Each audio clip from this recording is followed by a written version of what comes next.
Welcome to this episode of a Rossware Quickie. Today we're going to discuss how to use the Rossware Dashboard to manage your Rossware Hosted Server. You'll notice here that we're at my.rossware.com. We're being asked for our login information, and this is our business ID and matching password. Once we've inserted these, we can simply hit the login button.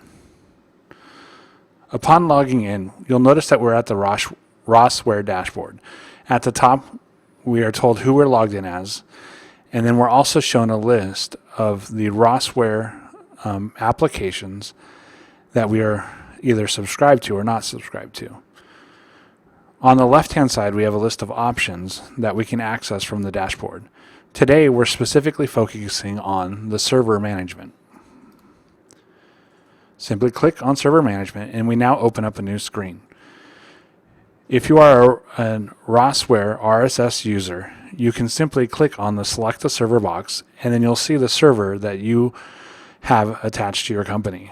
I can now select that server, and we'll see that we have a little status note over here saying that the server is running. If this said that the server was stopped, we could then simply start the server from here by using the Start button. If for some reason we needed to stop our server, which would be essentially the same as powering it off, we could use the Stop button. I'm going to go ahead and select the Stop button so that we can see how this works.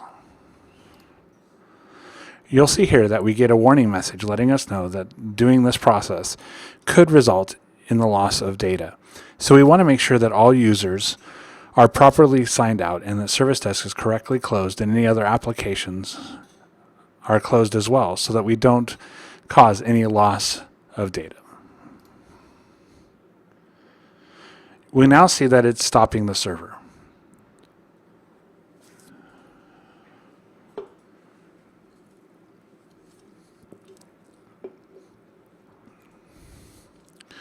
Now this process may take a few minutes for the server to completely stop. So in most cases, stopping the server is not the most effective way to cause a reload or a restart of the server. We'll now see that it's stopped. Once it is stopped, nobody will be able to log into the server, as it will say the computer is offline. At this point in time, we may want to start the server back up. I will simply hit the green Start button to do that. We'll now see that it said it's pending the startup of the server.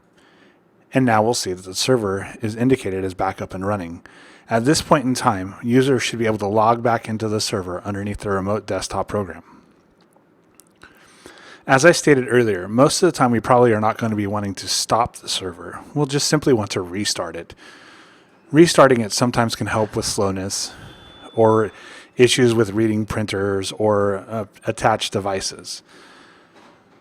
To restart, make sure that, again, that you're letting all of your users know that you're going to be restarting the server so they have a chance to save and log out of their work.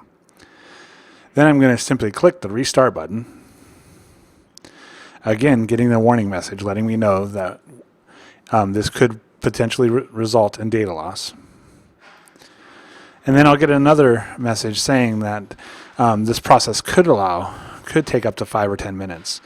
Most of the time, it's not going to take that long, and if you do exceed the 5 to 10 minutes, please let us know.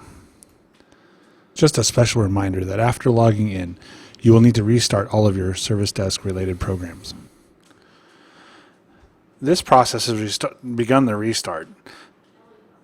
Once the restart has completed, I will be able to log back into the server, and all of my programs will freshly load with new information. Thank you for joining me on this Rossware Quickie on how to use the Rossware Dashboard to manage your RSS hosted server.